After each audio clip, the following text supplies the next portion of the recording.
최우성 목사입니다. 자, 오늘은 이제 드디어 우리 열왕기 상 우리 말씀 통독에 이게 들어가시게 됩니다. 이번에는 우리 열왕기 상하를 한꺼번에 묶어서 우리 기초 지식 시간을 갖도록 하겠습니다. 여러분들 원래 이 열왕기 상 그리고 하는 히브리 성서에서는 단권의 책으로 돼 있었던 그 말씀입니다.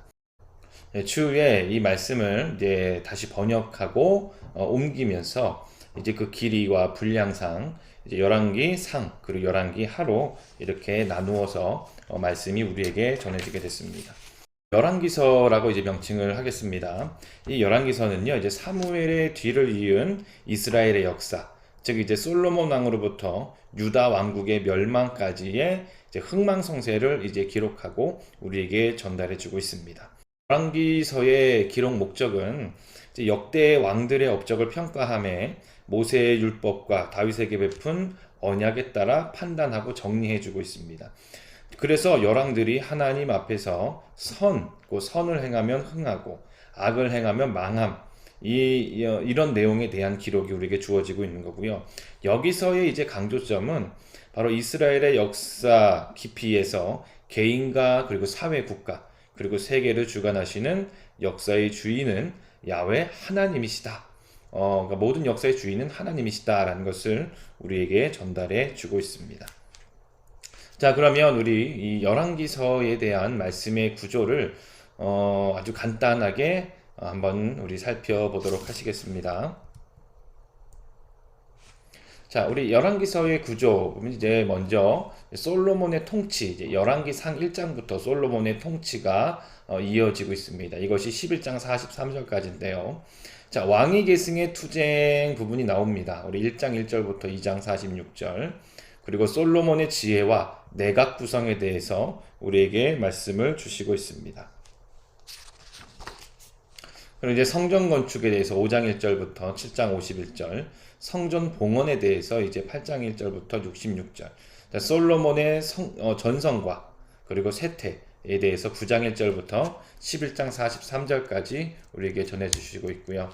그 다음에 이제 분열 왕국의 역사에 대해서 이야기합니다. 이제 솔로몬이 이제 죽고 난 다음에 왕국이 분열되거든요. 그것이 열왕기 상 12장 1절부터 열왕기 하 17장 41절까지 나오고 있습니다. 자, 먼저 우리 이스라엘의 여로보암 1세 왕에 대해서 12장 1절부터 33절, 유다에서 온 하나님의 사람에 대해서 13장 1절부터 34절, 여로보암 아들의 죽음이 14장 1절에서 18절, 여로보암 1세의 죽음이 14장 19절부터 20절, 자, 유다의 르호보암 왕이죠. 14장 21절부터 31절, 또 이스라엘과 유다의 초기 전쟁에 대해서 15장 1절부터 16장 28절까지, 그 엘리야, 우리 잘 아시는 선지자죠. 엘리야의 활동이 16장 29절부터 22장 50절까지, 그 다음 후계자인 엘리사의 사역이 22장 51절부터 열왕기 하 8장 29절까지 이어집니다. 그 다음에 이제 예후의 혁명이 9장 1절부터 10장 36절, 자, 예후로부터 북왕국 멸망까지 11장 1절부터 17장 41절, 여기서 이제 북왕국 이스라엘은 멸망을 하게 되죠. 자, 그 다음에 남쪽 유다 왕국에 대한 이야기입니다. 열왕기하 18장 1절부터 25장 30절까지고요. 자, 유다의 히스기야, 너무 잘 아시는 왕이죠. 18장 1절부터 20장 21절. 자, 유다의 므낫세 21장 1절부터 18절. 자, 유다의 아몬 21장 19절부터 26절. 유다의 요시야 왕, 종교개혁을 한 왕이죠. 22장 1절부터 23장 30절까지.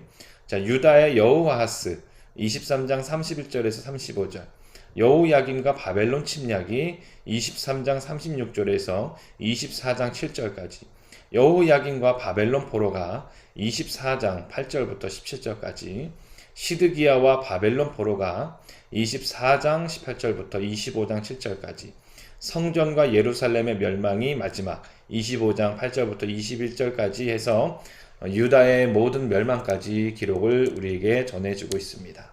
지금 우리 열왕기 상과 열왕기 하, 그러니까 열왕기서를 지금 정말 간략하게 보셨죠? 큰 주제만 보셨는데 요 주제만 여러분들 지속해서 보시고 어느 정도 알고 계시면 그토록 우리가 어려워했던 열왕기 상, 열왕기 하의 내용들을 대부분 이해하고 계시게 되는 것입니다.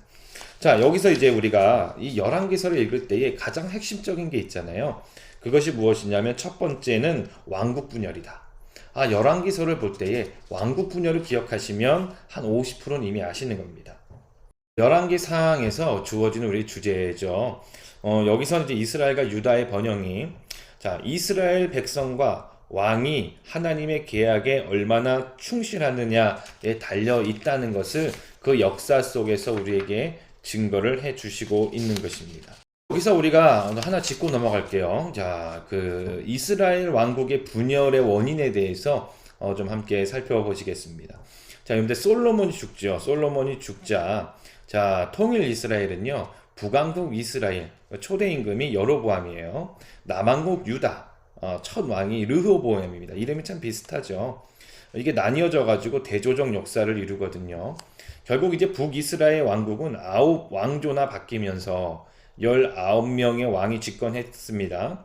이 중에서 8명은 암살을 당했고요. 그리고 시므리 왕 같은 사람은 단 7일 정도만 왕국을 다스렸을 뿐입니다. 이 북이스라엘의 그 예배와 제사를 보면은 이들은 금송아지로 예배를 대체했고요. 바알 제단을 섬기기도 하였습니다. 그래서 하나님이 인정한 왕, 그러니까 선하다고 인정한 왕이 한 명도 없습니다. 결국 북왕국은 BC 722년 그 정도의 아시리아에 의해서 완전 멸망을 당하게 되죠. 그러니까 여러분들 이 북왕국 이스라엘의 특징이 왕조가 많이 바뀌었어요. 쿠데타도 많았고요. 아주 혼돈스러운 그런 정치 환경에 있었던 것이죠. 그러나 여기 남쪽 유다 왕국은요, 언약의 지파로 다니엘 왕조에서 위대한 왕과 폐역한 왕이 번갈아 나타나며 왕국의 역사를 계속 이어가게 됩니다. 그러니까 여러분들 이 그 남유다 왕국의 특징은 다윗 혈통을 고수하고 인정했습니다. 다른 사람이 쿠데타를 일으키려고 해도 백성들이 나서서 다시 다윗 왕조로 세워 나갔던 것이 남유다 왕국이죠. 그러나 이 유다도 그 유다의 범죄에 대한 심판으로 바벨론의 느부갓네살에 의해서 BC 586년경에 멸망을 당하고 맙니다. 그리고 이제 바벨론의 포로가 되죠. 그 다음 열왕기 하에 대해서는 이제 주된 핵심 내용은요, 왕국의 포로입니다. 그러니까 뭐 다 이제 멸망을 하잖아요. 왕국의 포로에 대한 것이 핵심 내용이죠. 자, 열왕기 하에서는 이스라엘이 아수르에 의해 멸망되고 포로가 되는 것과 유다가 이제 바벨론에 의해서 멸망하고 포로가 되는 내용들이 이제 담겨지고 있습니다. 자, 그럼 우리 아까 우리 구조, 그 열왕기서에 대한 구조를 우리가 간략하게 함께 살펴봤잖아요. 근데 그 중에서 우리가 다시 한번 좀 주목해서 봐야 될 그런 사항에 대해서 잠깐 우리 짚고 넘어가도록 하겠습니다. 자, 우리 아까 우리 봤던 구조의 그런 내용이죠. 여기서 이제 우리 첫 번째 왕위 계승 투쟁을 넘어서서 솔로몬의 지혜와 내각 구성에 대해서 잠깐 우리 살펴보도록 하겠습니다. 자, 이 부분에 솔로몬의 지혜 사건 아마 다 알고 계실 거예요. 바로 일천번제에 대한 것입니다. 자, 솔로몬은 당시 산당에 있던 기브온에 가서 일천번제를 하나님 앞에 드리게 되죠. 이에 하나님께서는 솔로몬이 구하는 것을 주시겠다고 꿈속에 나타납니다.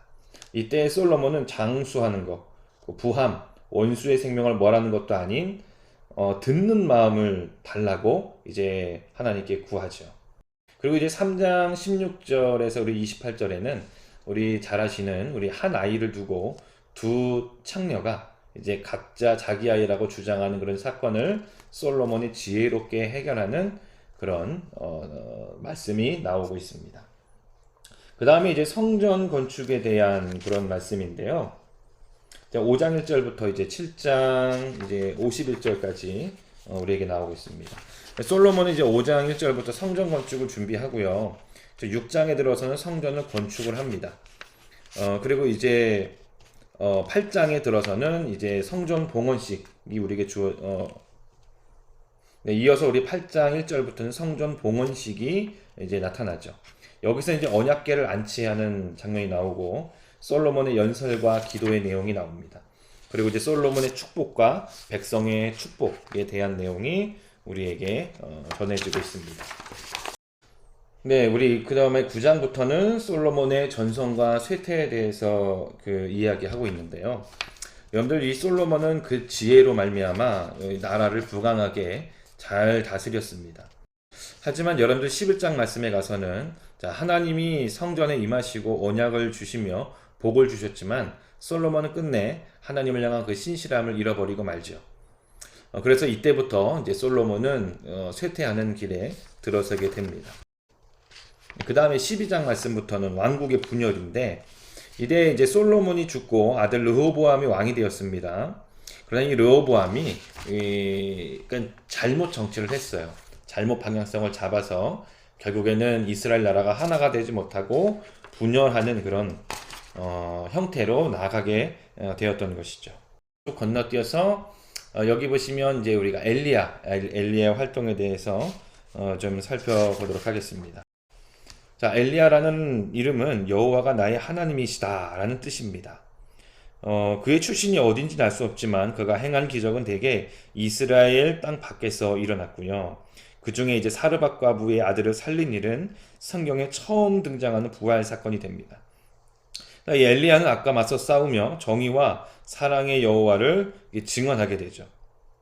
이 때문에 여러분들 이 엘리야가 굉장히 많은 위협에 시달리지만 이 죽음의 위협에도 굴하지 아니하고 하나님의 선지자로서 하나님의 뜻을 이 땅 가운데 계속해서 선포하게 됩니다. 여러분들 이 엘리야와 함께 가장 어찌보면 적대적인 관계를 보였던 사람이 누구냐면 이세벨입니다. 이세벨은 이스라엘의 왕비였는데 이때 여러분들 잘 아시는 거죠. 갈멜산에서 수백 명의 거짓 선지자들을 함께 죽이는 그런 사건이 나타나죠. 그러니까 이 엘리야를 어떻게 해서든지 죽이려고 하는 그런 모략을 꾀했던 사람이 이세벨이라는 것입니다. 결국에는 우리가 이 말씀 속에서 하나님은 엘리야를 선택하시고 엘리야를 세워주시고 엘리야를 하나님께서 인도해 주시는 그 말씀을 우리가 보게 될 것입니다. 네, 그 다음에는 우리 22장부터는 엘리사의 일들이 나오죠. 자, 엘리사는 여러분들 엘리야의 제자로서 아합 왕 때 이제 부름을 받아서 50년 정도에 걸쳐서 이스라엘의 6왕이 이제 다스리는 동안 활동을 하게 됩니다. 여러분들 이 엘리사가 엘리야의 그 능력을 요구하는 말씀은 잘 아시죠? 그래서 갑절의 영감과 능력을 엘리사에게 하나님께서는 허락해 주셨고 엘리사는 이 하나님의 능력으로 정말 많은 사역과 하나님의 그 뜻을 증언하는 그런 사역을 감당했던 사람이 이 엘리사라는 선지자입니다. 그 다음에 이제 우리가 주목하셔야 될 왕이 요시야 왕입니다. 요시야 왕. 여러분들 요시야 왕은요 8살 때에 왕으로 오르게 됩니다. 31년간 유다를 다스리게 됐는데 여러분들 그가 왕이 된 지 18년 때에 성전을 보수하기 시작해요. 종교개혁을 일으키죠. 성전을 보수하는데 그 안에서 하나님의 율법책이 발견되게 됩니다. 여러분들 이 율법책을 찾은 요시야 왕은 하나님의 말씀을 잘 받아들이고 순종하여서 그 율법을 따르기로 하고 유다 전역에 걸쳐서 개혁에 돌입하죠. 이방 성전을 부수고 유월절을 지키고 베델 제단을 무너뜨리게 됩니다. 이처럼 여호와를 따른 왕은 요시야 전에도 후에도 없었더라고 이제 열왕기하 23장 25절에 그렇게 이야기를 하죠. 그러니까 정말 하나님의 율법을 지키기 노력한 왕인데 문제는 그의 개혁이 성공하지 못하게 됩니다. 안타까운 그런 결말을 맞이하게 되죠. 결국에는 여러분들 이 사건을 통하여서 유다는 기울게 되는 거예요. 하나님이 인정하신 나라가 아니라 하나님께 반역하는 나라로 기울게 되는 그런 상황으로 이제 가게 된다는 것입니다. 여러분들 이렇게 오늘은 좀 긴 내용이에요. 긴 내용인데 열왕기서라는 것이 유다, 솔로몬부터 시작해가지고 분열 왕국 그리고 북이스라엘의 멸망과 남유다의 멸망까지 다루고 있는 아주 긴 내용이기 때문에 방대하지만 오늘 우리가 봤던 이렇게 핵심적인 내용들만 여러분들 잘 숙지하시고 이해하고 계신다면 열왕기서 말씀을 통독하시고 이해하시는데 큰 어려움이 없을 줄로 믿습니다. 여러분들 열왕기 상, 열왕기 하 이 통독하시는 것도 이번에도 힘내시고 이 안에서 개인적으로 묵상하시면서 하나님의 큰 은혜와 또 하나님 주신 기쁨을 누리시길 바라고요. 우리 밴드에다가 여러분들이 말씀을 묵상하시면서 짧아도 좋으니까 여러분들이 받은 은혜들을 여러분들 남겨주시면은 그 글을 보시고 또 은혜 받는 분도 있습니다. 저도 이제 남겨주신 댓글들을 보면서 묵상하신 내용들을 보면서 저도 이제 은혜를 받거든요. 그러니까 여러분 그런 은혜도 나눔을 해주셨으면 감사하겠습니다. 그럼 이번 우리 열왕기서 성경 통독도 주님의 성령의 은혜 아래서 열심히 함께 이뤄나가시기를 주의 이름으로 축복드립니다.